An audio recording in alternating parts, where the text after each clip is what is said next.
नमस्कार दोस्तों, मैं एक बार फिर हाजिर हूं एक और वीडियो के साथ। चाणक्य का जन्म ईसा पूर्व 371 ईस्वी में हुआ, जबकि उनकी मृत्यु ईसा पूर्व 283 ईस्वी में हुआ। चाणक्य का उल्लेख मुद्रा राक्षस, बृहत कथा कोश, वायु पुराण, मत्स्य पुराण, विष्णु पुराण, बौद्ध ग्रंथ महावंश, जैन पुराण आदि में मिलता है। बृहत कथा कोश के अनुसार चाणक्य की पत्नी का नाम यशोमती था। मुद्रा राक्षस के अनुसार चाणक्य का असली नाम विष्णु गुप्त था। भारत के राजनीतिक इतिहास में आचार्य चाणक्य का नाम स्वर्णिम अक्षरों में अंकित है। चाणक्य एक कुशल राजनीतिक ही नहीं, शिक्षक, धर्माचार्य, लेखक और अर्थशास्त्री भी थे।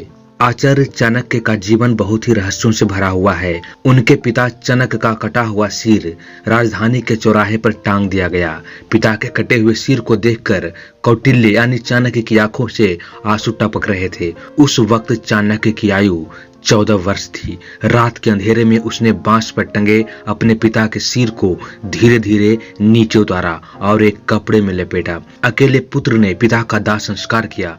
तब कौटिल्य ने गंगा का जल हाथ में लेकर शपथ ली कि हे गंगे, जब तक हत्यारे धनानंद से अपने पिता की हत्या का प्रतिशोध नहीं लूंगा, तब तक पकाई हुई कोई वस्तु नहीं खाऊंगा। आचार्य चाणक्य ने न सिर्फ अपनी प्रतिज्ञा पूरी की, बल्कि उन्होंने एक साधारण सी महिला मुरा के पुत्र को मगध की गद्दी पर बैठा दिया। कहते हैं मुरा के कारण ही चंद्रगुप्त का उपनाम मौर्य पड़ा। इस चंद्रगुप्त का पुत्र बिंदुसार था और बिंदुसार का पुत्र ही महान सम्राट अशोक था। अब सवाल यह उठता है कि अखंड भारत का निर्माण करने वाले आचार्य चाणक्य की मृत्यु कैसे हुई। तो चलिए आज हम आपको बताते हैं। बने रहिए हमारे वीडियो के अंत तक। साथ ही हमारे चैनल को सब्सक्राइब कीजिए, वीडियो को लाइक कीजिए और अपने दोस्तों के साथ शेयर जरूर कीजिए।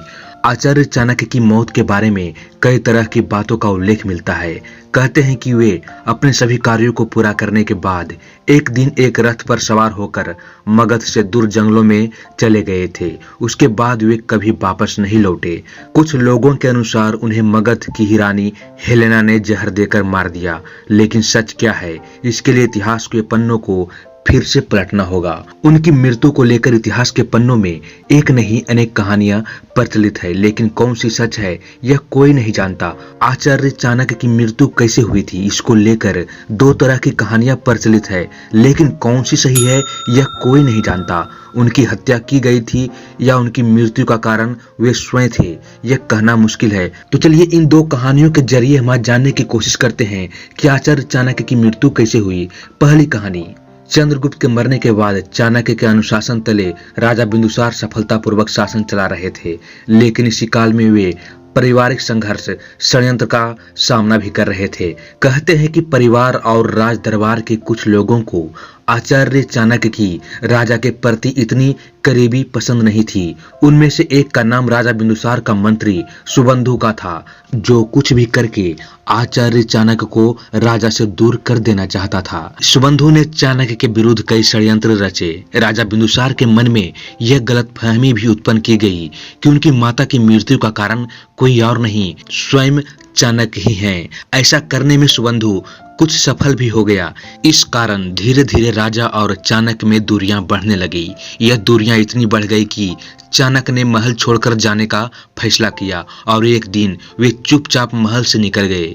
उनके जाने के बाद एक दाई ने राजा बिंदुसार को उनकी माता जी का रहस्य बताया। उस दाई के अनुसार आचार्य सम्राट चंद्रगुप्त के खाने में रोजाना थोड़ा थोड़ा विष मिलाते थे, ताकि वे विष को ग्रहण करने के आदी हो जाएं, और यदि कभी शत्रु उन्हें विष का सेवन कराकर मारने की कोशिश भी करे तो उसका राजा पर कोई असर ना हो। लेकिन एक दिन वह विष मिला हुआ खाना गलती से राजा की पत्नी ग्रहण कर लेती है, जो उस समय गर्भवती थी।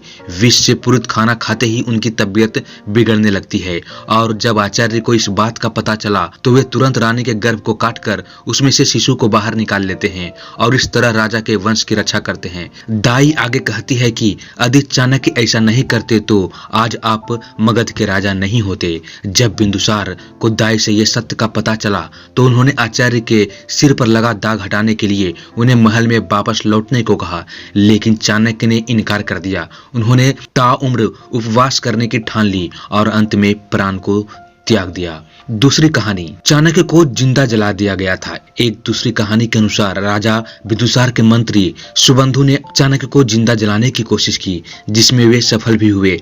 हालांकि ऐतिहासिक तथ्यों के अनुसार चाणक्य ने खुद प्राण त्याग दिए या फिर वे किसी षड्यंत्र का शिकार हुए, यह आज तक साफ नहीं हो पाया। तो कैसा लगा हमारा ये वीडियो हमें कमेंट बॉक्स में लिखिएगा जरूर। मिलते हैं अगले वीडियो में कुछ और नई जानकारियों के साथ। तब तक के लिए जय हिंद।